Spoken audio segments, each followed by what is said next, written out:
This video is brought to you by Cool Green Clothing. Cool Green, shorty. Got you, son. Appreciate the outfit, boss, man. I put this shit together. You hear me? Drip. Yes, sir. You Yes, feel sir, me? man. Yeah. Show you how to do it, man. Shout out, man. Shout out to Cool Green, man. You feel me? Variety of stuff, man. You feel me? Good dude for real. You know what I mean? His design is impeccable, man. You know what I mean? It speaks for itself. Cool Green selling. Cool Green is what's up. Baltimore people need to get on that. Cool Green. Yeah, all right? Man. It's from an old head. Let you know. How old you is, man? 57. And 57. And you know about the Cool Green, right? I know about the Cool Green. Man, this man 57 years old. Cool He know Green. about the Cool Green. On YouTube, fam, this your boy Tony 2Times, and we back with another episode of the Baltimore Way, man. Before I get started, be sure to smash that like button. Definitely watch the video to the end to hear the full story. Subscribe if you're new to the fam. Hit that notification bell for future uploads.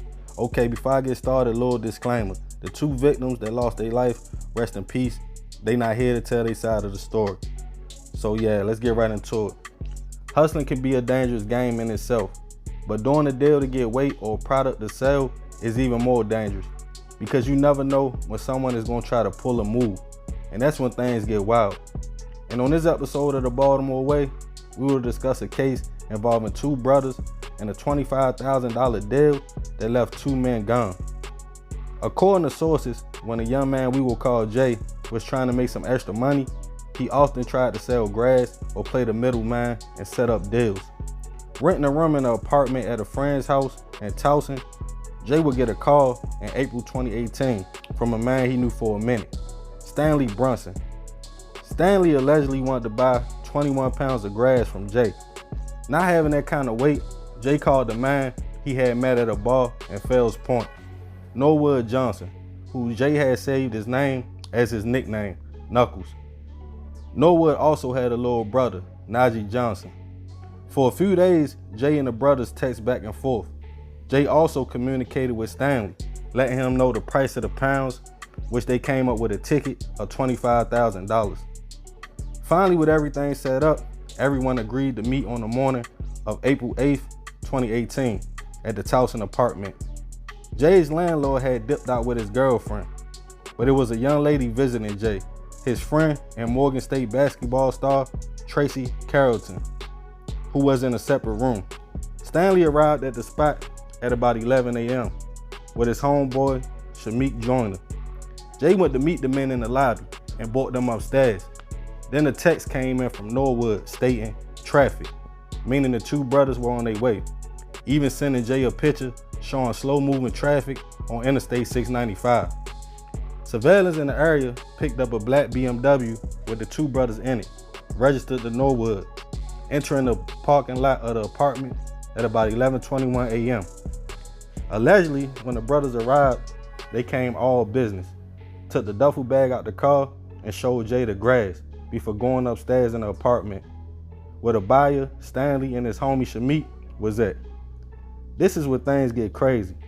According to Jay and later court testimonies, Stanley asked Jay, "So everything good?" in which he stated yes, as Norwood placed the duffel bag on the ottoman in the living room and let Stanley check out the weight. Then allegedly, Shamik came from behind and put a blick to Jay's head.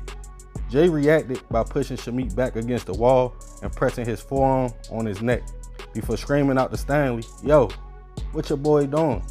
Then according to Jay's statement, that's when he heard shots go off and felt Shamik's body go limp and hit the floor. Then he looked over to the living room and saw Stanley get hit and fall as well. Jay testified he closed his eyes in fear, and when he opened them back up, the brothers and the duffel bag was gone. A resident in the building testified she heard 3 bursts of gunshots on the morning of April 8th, and she looked at the time, it was 11:23 a.m. Surveillance video showed Norwood's BMW left the parking lot at 11:30 a.m. After everyone was gone, Jay ran to the bedroom to get the young lady Tracy, and the two headed outside. Jay alleged he saw someone he knew and hopped in a whip, but then he realized he left his wallet in the apartment. Surveillance showed Jay running back in the building at 11:43 a.m. and he told authorities even though Stanley was shot several times, when he walked past the man to get his wallet, Jay stated Stanley started making threats and stated he was going to get him. Jay alleged he walked to the kitchen to get a blade and then Stanley lunged towards him. That's when he started poking him until he was down. The next day, maintenance workers at the apartment found Stanley's and Shamik's bodies inside the apartment. Ballistics later showed the men had been shot with 2 different blicks. One 40 caliber, 45 caliber, and 9mm bullets was all over the apartment, but the knife or no blicks were found. Autopsy of the 2 men showed Shamik passed away from 3 wounds to his back and side. As for Stanley, 7 wounds and 36 sharp force marks. On April 12th, 4 days after the hits, a detective located Norwood's black BMW at a friend's house, parked on Elton Avenue in Baltimore County. Police alleged Norwood got in the car, looked around before walking into the home, and then driving away in another whip with his little brother, Najee, in the car with him. The home was where Norwood's best friend and girlfriend lived, and police hit the house with a search warrant and allegedly found 21 pounds of grass, vacuum sealed. They locked up Norwood's home. The 2 brothers were eventually picked up and charged with conspiracy to distribute grass, 2 murder charges, and firearm charges. While awaiting trial, a messed up situation would happen, as the young lady Tracy Carrington, Jay's homegirl and Morgan State basketball star that was in the Towson apartment that day when everything took place, the young lady was leaving S&S Lounge in the 6900 block of Bel Air Road with a friend when a masked gunman ran up and hit her multiple times, leaving Tracy gone on the scene. Baltimore County Police investigated the shooting as a targeted hit because Tracy's friend wasn't hit, it was only just her. So it wasn't a robbery and the person just shot and ran. Even though Tracy was said to be a witness to the Towson double murders and was supposed to testify, police in the state never connected her passing with the Johnson brothers case. Eventually, Norwood and Najee were both found guilty on conspiracy to distribute grass and second-degree hits. They were tried together and both received 2 20-year consecutive sentences for the 2 hits. So in total, 40 years apiece.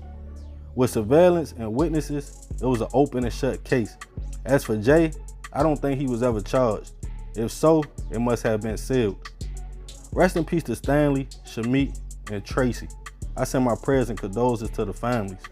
More of this story, fast money is always good when everything is going right. But if that one day things get ugly, it can have you gone or doing 40 years in prison. But hey, that's the Baltimore way. Man, it's a messed up story, you feel me? All around the board. Like I said, rest in peace to Stanley and Shamik, you feel me? They ain't here to tell their story, you know? So Jay, you feel me? The brother's homeboy, he told his side of the story and he said what happened. And he alleged that Shamik and them started everything, you feel me? So I don't know if they were trying to hit a lick or something like that, you know, but like I say, they can't talk, they ain't here to defend themselves. But the brothers allegedly came to make a play. They came to make some money with the 21 pounds because Jay ain't have it and things got out of hand, man. So anything could have happened, you feel me, in that apartment. As far as the young lady who lost her life, man, that was crazy, you feel me? But they say they ain't have nothing to do with the case. They say that was a separate incident. I'm not even sure if somebody got caught for that or not, but that was messed up as well, you feel me? She was a Morgan State basketball star, young lady, 25 years old. But yeah, it be like that, man. This case was crazy all around the board. There's a lot of elements to this story. Let me know what y'all think in the comments. Definitely let me know about this one. Be sure to smash that like button. I appreciate you if you made it to the end. It's your boy Tony 2 times. Love, fam. I'm out.